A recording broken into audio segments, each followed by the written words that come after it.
4 years ago, 4 years ago in 2007, I moved from Manhattan to California. I took a leap of faith and knew, like our principles teach us, that wherever I go, my good goes too. So I left the security of my home and my church and the life I had known for so long and found myself in a new place and unsure of myself. But quickly I found a faith community in a church, a unity church that I really resonated with, and a minister that I adore. And I settled in and I started doing service. It wasn't long before I got asked to be a platform assistant and to start teaching classes at the church. And I truly had found a second spiritual home. One day, on Sunday, it was between services. We had done the early service, and I was standing in the sanctuary when a congregant came up to me and asked, Ken, can I speak to you? And I said, certainly. And we sat down in a pew, and she and I looked at each other as she said, some of us here are concerned that you're going to be the next associate minister here. And I took a deep breath, and I said, why? What are you concerned about? And she said, well, you're too much. I took another deep breath. NVC taught me that. And I said, what does that mean? What does that mean, I'm too much? And she said, well, the dancing and stuff. And I said, I don't know. Tell me what you mean. Why am I too much? And she talked, and I kept asking questions. And finally, she looked at me and said, well, I have lots of gay friends. I have so many gay friends, but, we don't want to have a gay church here. And I listened, and I thanked her. I thanked her for having the courage to come speak to me. I thanked her for being honest about what she was feeling and knowing that I would listen to her. I gave her a hug, and I said, thank you, but I learned a long time ago that if I stop being who I am for myself, I'm really no good to anyone.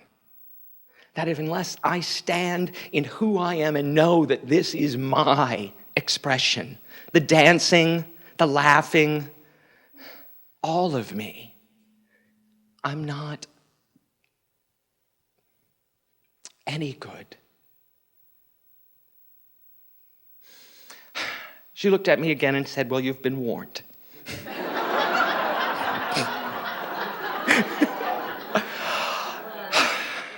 So I got up and I walked away.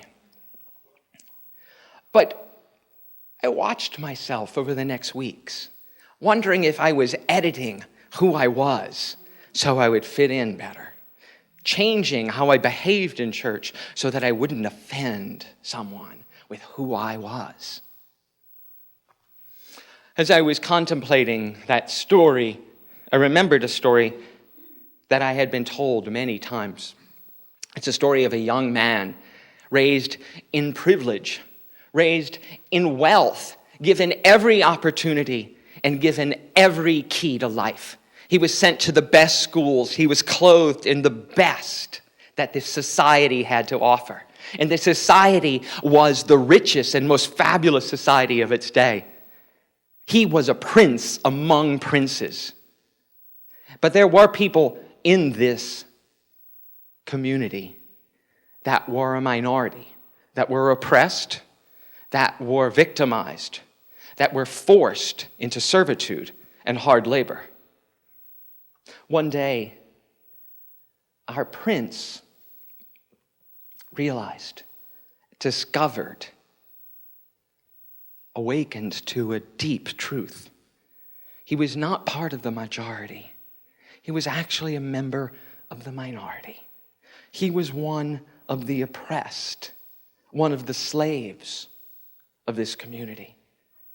So taken aback with this awakening understanding of his true nature, he was confused and acted out in strange ways. One day, as he was walking through the fields, he saw a member of the elite abusing one of the minority, and he killed him, slayed him, buried him, and ran off. He ran out into the desert where he wandered and shunned the old ways of his living, the old ways of his childhood. He shunned the ways that he was brought up in, the faith that he was reared in. And he took on the faith of this minority community that he had for so long looked down upon. He dressed himself in their clothes, and he found himself married and leading a wonderful and simple life in this closed community. One day, as he was going about his work, he saw something miraculous, and he heard a voice that said, "Take off those garments from your feet, because where you are is holy ground." In that moment, he saw the burning bush. He saw the burning bush speak loud and clear as it said, "I have heard my people, their moans and their cries and their suffering and their oppression, and I have come down. I have come to this place to save them. And you are the vessel of their salvation." Our hero, quite taken aback by this burning bush, asked, "Me? Who am I to do it?" And the voice came back, "You have everything within you that you need, and every word I will supply." When he asked again, "But who will I say is sending me?" The voice replied, "I am who I am."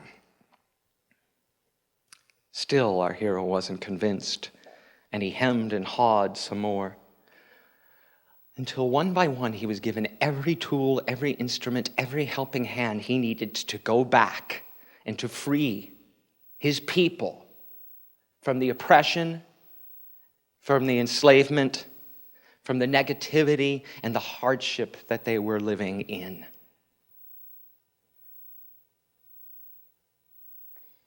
When he got there, he was laughed at, mocked, and ridiculed as he said, "Let my people go. You cannot hold us down. You cannot hold us back. We will be made free." And in that moment, their lives got worse. And in that moment, their experience got harder. And still our hero persisted and persisted and persisted until one day they were set free. As we all know, the story isn't over here. They get to the Red Sea, and all of a sudden they see the Egyptian army coming towards them, and they have no place to go. They're trapped at the Red Sea. And with faith, our hero calls upon God, and we watch the seas part as a way is made clear for them to enter the new land. So Charlton Heston then takes his people through.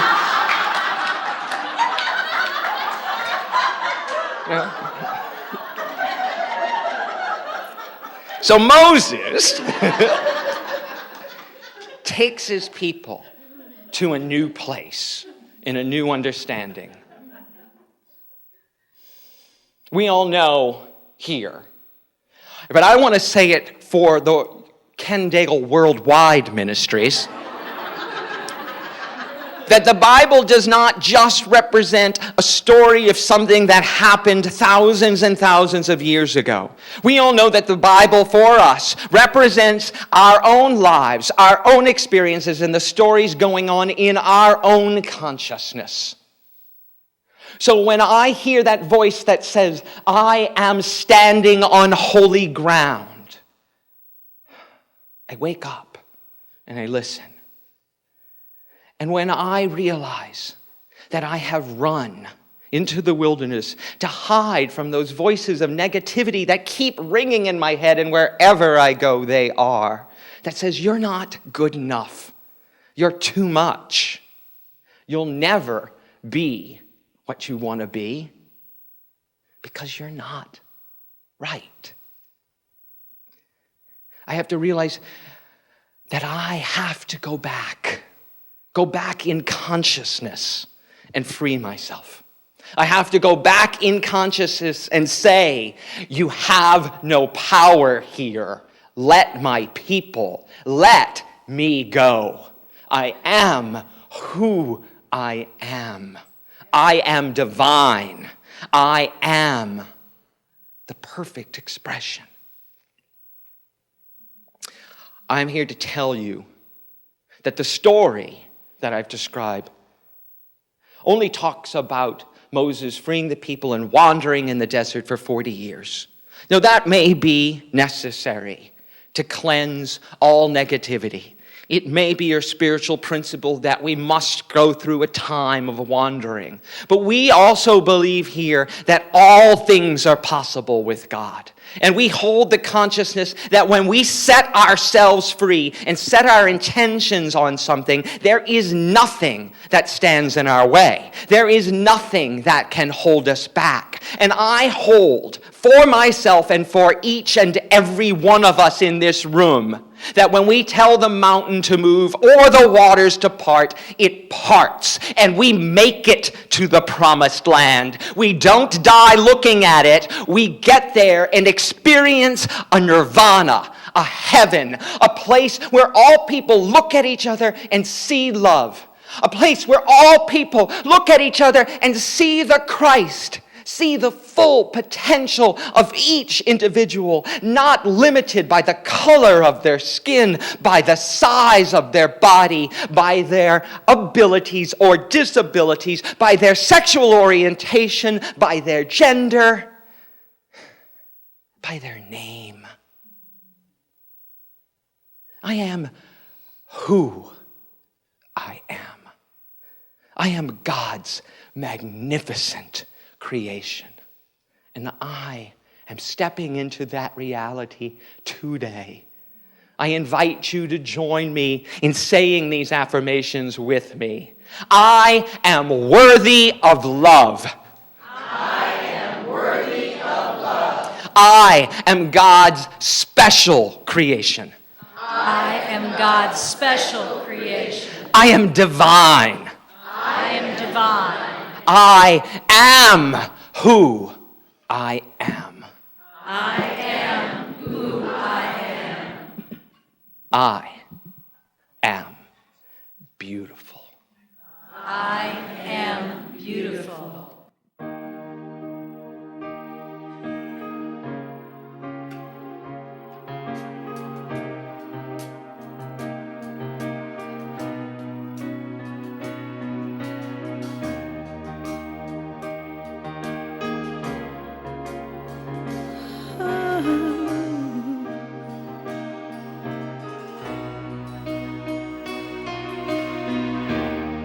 Every day is so wonderful, and suddenly it's hard to breathe.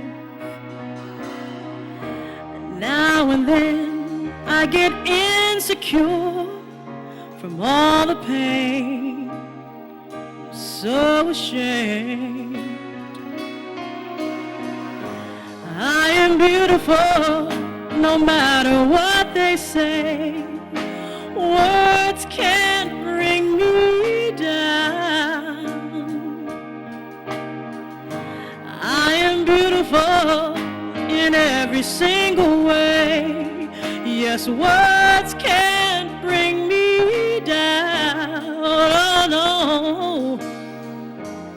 So don't you bring me down today.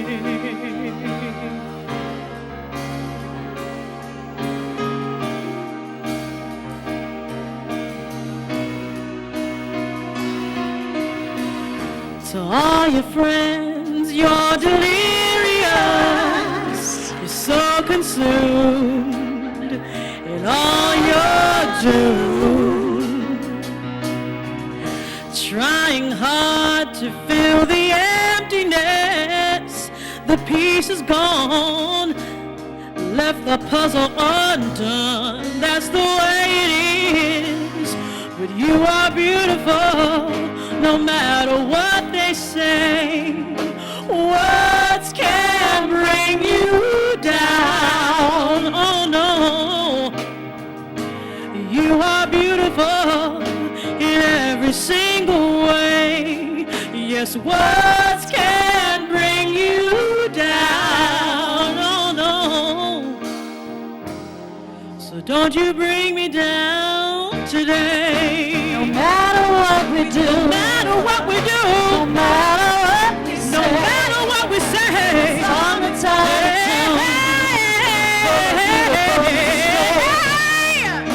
and everywhere we go, the sun will always shine. All that we must wait on the other side. 'cause we are beautiful in every single way. Yes, words can bring us down. No, no, we are beautiful in every single way. Yes, words can bring us down. No, no, so don't you bring me down today.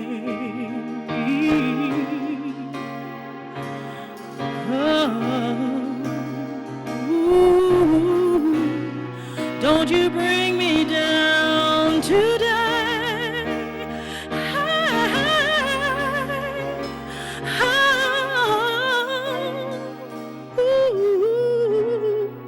Don't you bring me down today.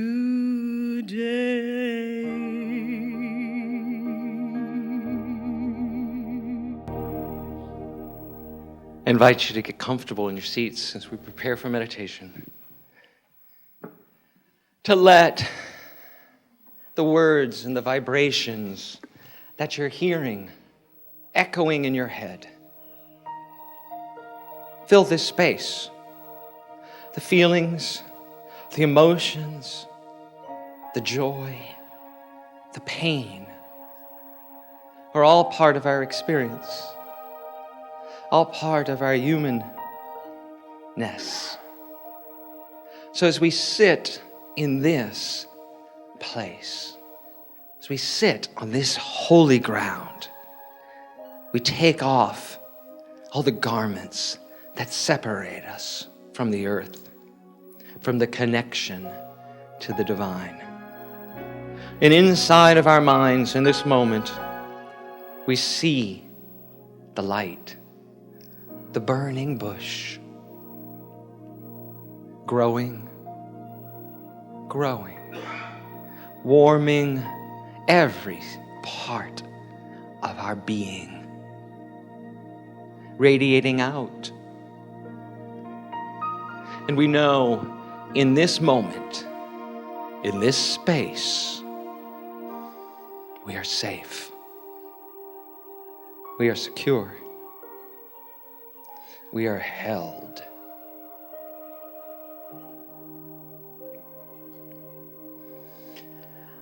In this place of safety and support, I invite us on a journey together.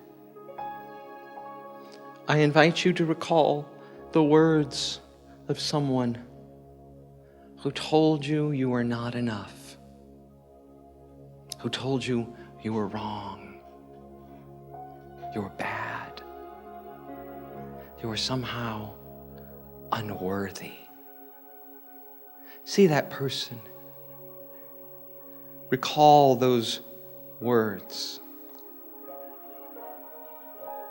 And recall how that felt. In safety, we sit with it.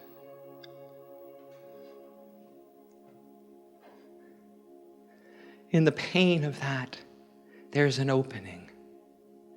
And we see that person standing before us once again.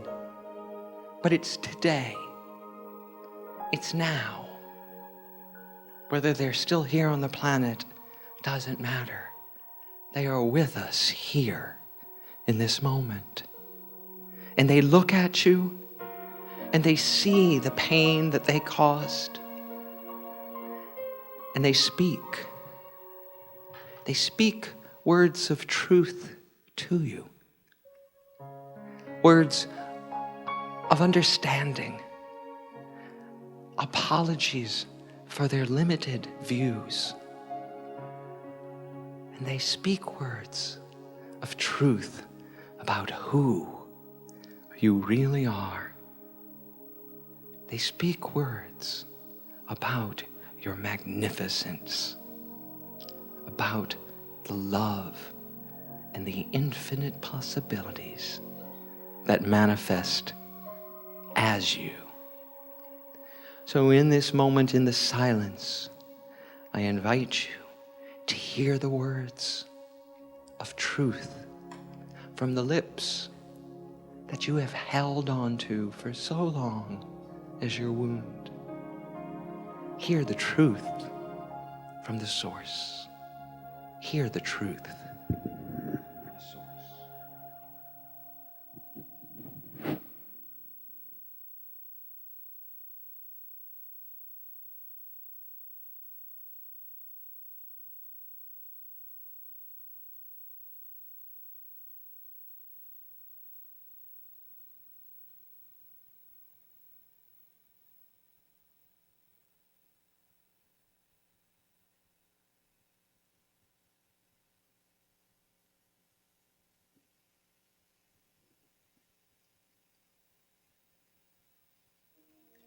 Now, can say to that person whatever it is our heart needs to say, whatever it is our soul longs to say. We can say to that person and with that person our truth. We can, if we choose to, forgive anything and everything here in this now moment. We can open up to the truth of our being and forgive and embrace and love ourselves and others.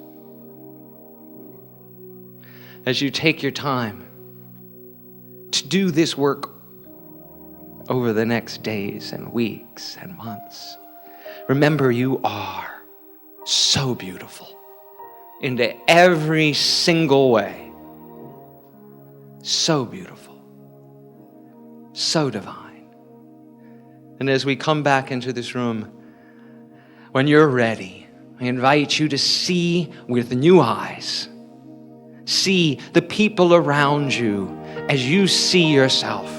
See the people around you in new and exciting ways, with unlimited possibility, and to hear the words of this song and the words that we speak to ourselves with new ears.